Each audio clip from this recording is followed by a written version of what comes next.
उच्च माध्यमिक विद्यालय सांसद के यूट्यूब चैनल पर आप सभी का पुनः हार्दिक स्वागत है। आज हम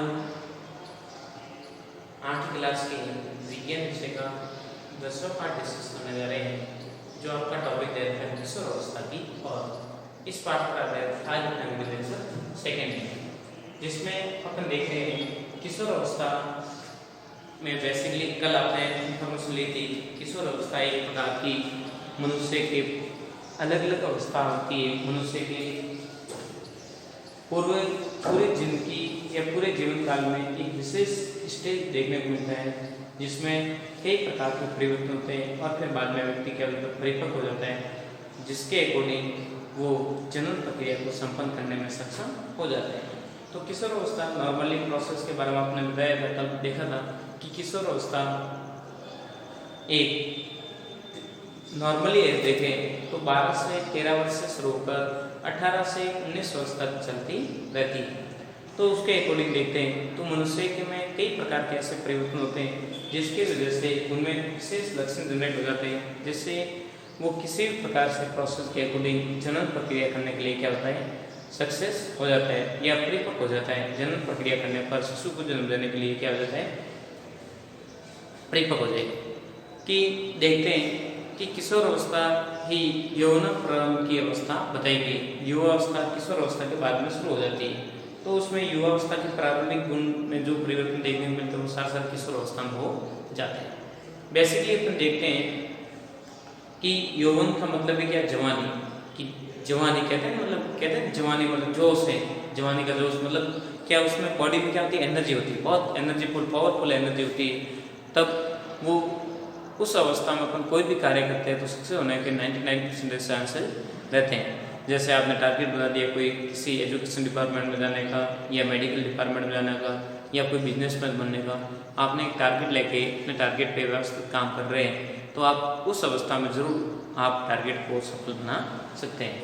तो बेसिकली अपन जानते हैं किशोर अवस्था ही यौन प्रारंभ की अवस्था मानी जाती है, कि उसमें आपको शारीरिक, मानसिक तथा बौद्धिक सभी प्रकार के आपके विकास हो रहे होते हैं, तीव्र गति से विकसित होते हैं अंग हर प्रकार से डायरेक्ट इनडायरेक्ट आपको बेनिफिट करने में सहायता प्रदान करते हैं। तो यौन प्रारंभ होने के समय में शारीरिक किस प्रकार से अपने बॉडी में बॉडी लैंग्वेज में परिवर्तन देखने को मिलते हैं, उसको अपने स्टडी करेंगे। फर्स्ट देख रखा है लंबाई में वृद्धि। लंबाई में चेंजेस किस प्रकार से देखने को मिलता है, उसको अपनी स्टडी करने जा रहे हैं। जैसे आप देखते हैं कि लंबाई नॉर्मली व्यक्ति की लंबाई हो रही, छोटा जो शिशु होता है बहुत एक फीट के आसपास होता है, और फिर बाद में जैसे जैसे समय के अकॉर्डिंग उसमें बॉडी में क्या होता है, चेंजेस होता है, वो विकसित होता हुआ चला जाता है। तो आप देखते हैं लड़कियों और लड़कों में आप जनरली देखते हैं लड़कियां होती हैं लड़कों की तुलना में परिपक्व जल्दी हो जाती है। वो उनमें जननांग अंग तीव्र गति से विकसित हो जाते हैं और हर प्रकार की प्रक्रिया करने के लिए वो क्या हो जाती है, डेवलपमेंट हो जाती है। परंतु कंपेरिजन लड़के थोड़े इस प्रक्रिया में धीमी गति से इनमें प्रक्रिया देखने को मिलती है। लड़के देखते हैं लड़कों में यौन प्रारंभ लड़कियों की तुलना बहुत धीमे गति से होता है। शुरू में इसका प्रोसेस लो होता है, परंतु जैसे जैसे समय के अनुसार इसमें परिपक्वता आ जाती है, दहन जनन प्रक्रिया संपन्न करने में एग्री हो जाती है। तो देखते हैं लंबाई पर पहली बात की जा रही है कि लंबाई की बात करें तो लड़कियों की तुलना में लड़कों की लंबाई प्रारंभ में बहुत कम गति से वृद्धि करती है। तो देखते हैं जैसे जैसे आपकी एक साइड में उम्र दे रखी है और एक साइड में लड़कों की उम्र और लड़कियों की उम्र समान है, परंतु लंबाई पूरे जीवन काल में कितनी लंबाई, पूरे जीवन काल में लंबाई प्राप्त होने की संभावना है, उसके अकॉर्डिंग बता रखा है। कि जैसे मान लो लड़के की उम्र 8 साल है तो उसके जीवन में आने वाले समय में लंबाई उतनी हो जाती है जितनी आने वाले समय में होने की संभावना रहती है। फिर बाद में 72% के आसपास वो वृद्धि को ग्रोथ को कवर कर लेता है, जबकि लड़की 77%। ऐसा अलग अलग आयु के संबंध देखते हैं तो 15 वर्ष पर देखें तो लड़कों की वृद्धि की लंबाई मैक्सिमम कितने 95% तक की कवर कर पाती है, जबकि 15 वर्ष तक लड़की परिपक्व रूप से 99% के आसपास लगभग अपनी लंबाई को कवर कर देती है। अर्थात एकदम जितनी लेडीज की हाइट होनी चाहिए उतनी हाइट को प्राप्त कर लेती है। तो देखिए पूर्व लंबाई के लिए गणना के लिए निम्न सूत्र बताया गया है। इस गणना के अकॉर्डिंग अपन ये भी बता सकते हैं कि अलग अलग कंडीशन में अलग अलग कितनी लंबाई होगी, क्या प्रोसेस रहेगा, तो उसको पूर्व गणना के सूत्र के माध्यम से बता सकते हैं। यहाँ पे आपको ये ध्यान रखना, ये सूत्र इम्पोर्टेंट है। इसका आधार बता सकते हैं कि आपकी उम्र कितनी है और आपकी उम्र के बाद में उसको ध्यान में रखते हुए आने वाले समय में आपकी लंबाई कितनी हो सकती है। जैसे मान लीजिए एग्जाम्पल बेस पे आपको दे रहा हूँ कि मान लीजिए एक कोई 8वीं क्लास का लड़का है, कितने 8वीं क्लास का लड़का है,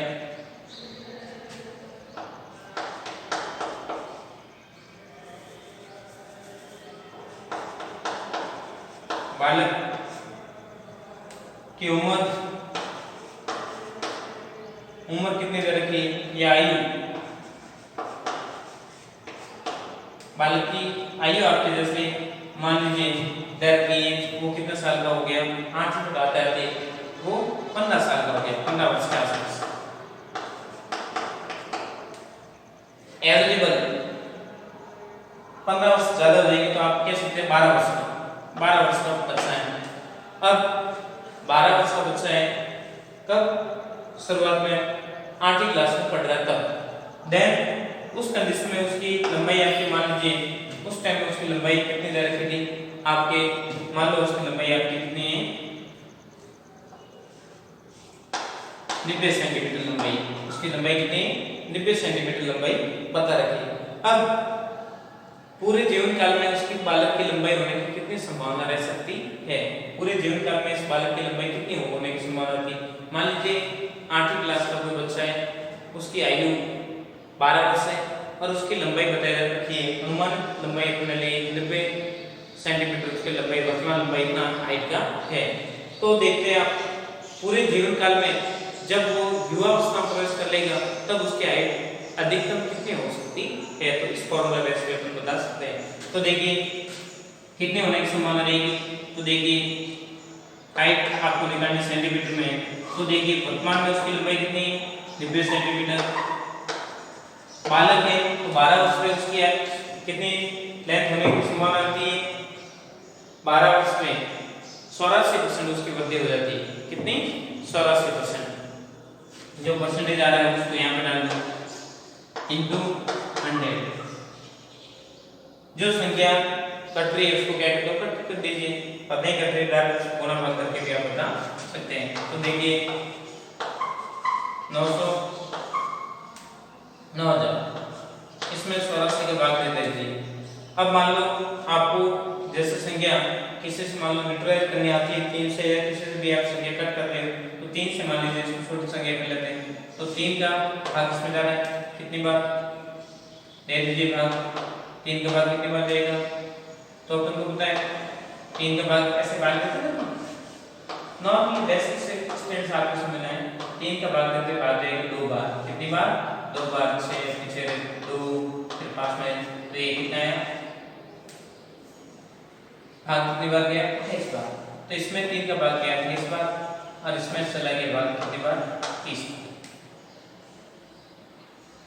इसका दिया है 3 का भाग, पुनः किसका भाग करें 2 का 14 बार, इसमें दे दिए 15 बार।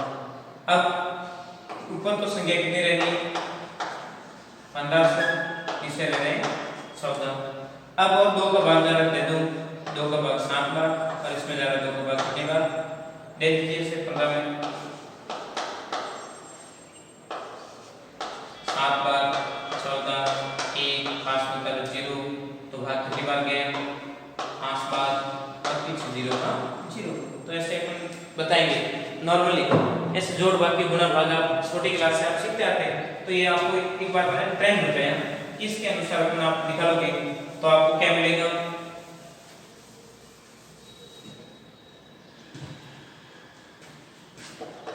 गुणा भाग सारा कर दोगे ना तब आपको ये संख्या मिल जाएगी बटा 7। इसका इसमें भाग दे दो तो आपकी क्या आ जाएगी, पूरे साल पूरे जिंदगी भर में उसकी हाइट होने की संभावना कितनी सेंटीमीटर रहेगी। तो देखिए भाग कितने बार जा रहे हैं 7 का भाग दोगे तो कितनी बार जाएगा, डायरेक्ट दे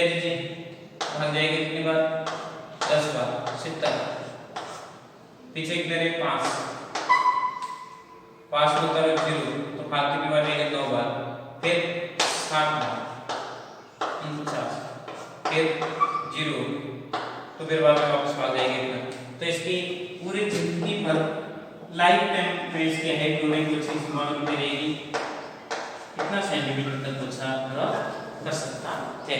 तो मतलब आपको बता रखी कंडीशन पूरी जिंदगी भर में किसी भी आयु बच्चे की आयु आपको कैलकुलेट करनी है तो इस फॉर्मूले के बेस पर आप बता सकते हैं। ये आपको एग्जाम्पल समझाया है, क्या समझाया, उदाहरण के माध्यम से किस प्रकार से बच्चे की पूर्व आयु का अनुमान अपन लगा सकते हैं, कितनी आयु के अनुरूप उसकी हाइट होने की संभावना रहेगी।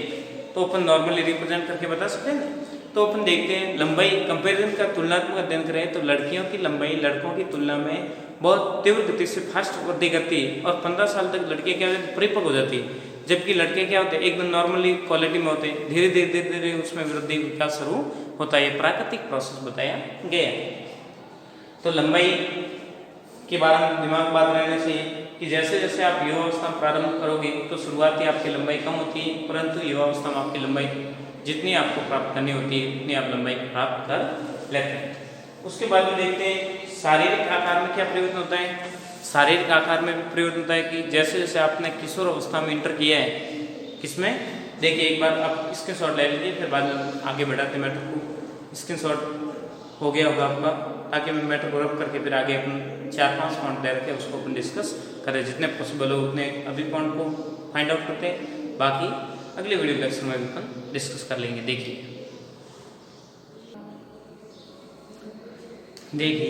आगे देखते हैं शारीरिक आकृति में परिवर्तन। किशोर अवस्था में जैसे जैसे जाते हैं तो वैसे वैसे शारीरिक कई प्रकार के परिवर्तन होते हैं। शरीर मोटा हो जाता है, हाइट बढ़ जाती है, उसके अनुरूप लड़के और लड़कियों में सभी में क्या देखने को मिलता है, परिवर्तन देखने को मिल जाता है। शारीरिक आकार में परिवर्तन होता है। स्वर में परिवर्तन, स्वर में परिवर्तन मतलब बालिकाओं का स्वर क्या होता है, तीखा है, मीठा होता है, मधुर स्वर में बोलती है, मीठी एकदम तीखी बोलती है। परंतु लड़कों में आवाज़ क्या होती है, भारी तथा कर्कश एकदम दमदार आवाज़ होती है, भारी। क्यों ऐसे क्यों होती है, इसका कारण क्या होता है कि बालकों में स्वर यंत्र जो एपिडेमिस होता है, जो आपकी कंठमणिका होती है, वो अधिक विकसित हो जाती है बालकों में कंपेयर टू लड़कियों की तुलना में।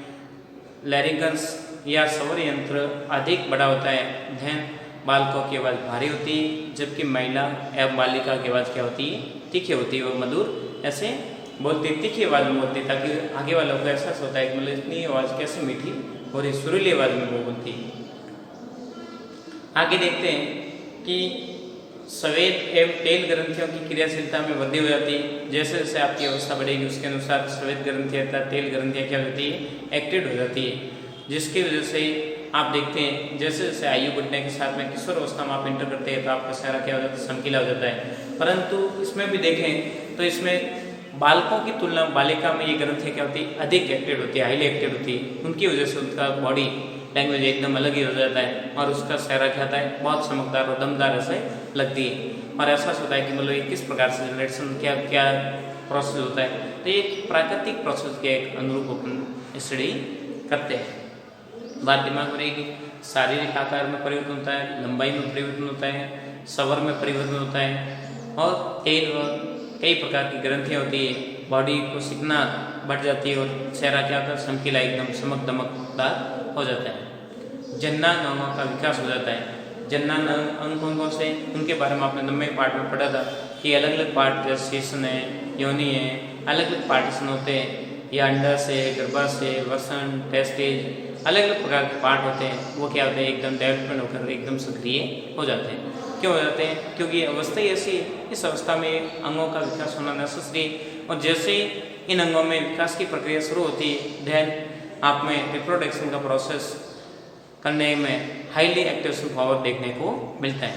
इस अवस्था में आप कई प्रकार से आप में जननांग अंग विकसित होने की वजह से कई प्रकार की प्रक्रिया संपन्न होती है, जिसमें शारीरिक परिवर्तन होने की वजह से इस प्रकार के अट्रैक्शन निषेचन तथा जनन क्रिया करने के लिए आप क्या होते हैं, हाईली एक्टिव होते रहते हुए पाए जाते हैं। तो ये प्रोसेस अपन देखते हैं अलग अलग अवस्था में। हर प्राणी मात्र की बात करें तो हर में ऐसी प्रक्रिया जनन अवस्था या किशोर अवस्था के अकॉर्डिंग देखें तो हर प्रकार का प्रोसेस देखा जा सकता है। परंतु जीव जंतुओं में ये क्या प्रोसेस होता है, जीवों में भी ऐसा होता है। हर किसी न किसी प्रकृति ने उसके अनुरूप समय के अकॉर्डिंग हर जीव जंतु में अलग अलग अवस्था में ये परिपक्वता जनरेट करते रहते पाए जाते हैं। बेसिकली आप देखते हैं मानसिक, बौद्धिक एवं संवेदनात्मक परिपक्वता डेवलपमेंट हो जाती है। आपका मानसिक डिसीजन क्या लेना, किस प्रकार से आपको काम करना, क्या नहीं करना, तो आप मानसिक रूप से परिपक्व होते हैं। बौद्धिक, सोचने समझने की आपकी क्षमता अधिक होती है। संवेदनात्मक, इशारों में आप समझ जाते हैं सामने किस प्रकार का मूवमेंट है, क्या इशारा मिल रहे हैं, किस प्रकार का संवेदनात्मक मतलब कैसे एहसास हो रहा है, उसके अकॉर्डिंग आप क्रिया करने के लिए क्या हो जाते हैं, परिपक्व हो जाते हैं। परंतु बालक जब बाल्यावस्था में होता है तो उसको कोई पता नहीं लगता किस प्रकार से क्या प्रोसेस होते हैं, परंतु किशोर अवस्था में आने पर कई प्रकार के प्रोसेस आप देख सकते हैं। तो ये वैसे की बात दिमाग में रहेगी। तो आपको ये ध्यान रखना कि हर प्रक्रिया अलग अलग कंडीशन में जनरेट होती रहती है। तो यौनारंभ में होने वाले परिवर्तन को, बेसिक परिवर्तन को देखा आपने। मुख्य गौण लक्षण क्या क्या देखने को मिलते हैं उसको अपने अगले वीडियो लेक्चर में स्टडी करेंगे। तो ये था आज का टॉपिक। इंपॉर्टेंट बात ये, गायत्री विद्या मंदिर यूट्यूब चैनल को आपने सब्सक्राइब नहीं किया, सब्सक्राइब करें, लाइक करें, ताकि अपलोड होने वाले नए वीडियो तथा नया नोटिफिकेशन आपको मिलता रहेगा, ताकि आपकी पढ़ाई कंटिन्यू बनी रहे, घर पे रहे, सुरक्षित रहे, अपना काम करते रहे। थैंक यू, धन्यवाद सो मच।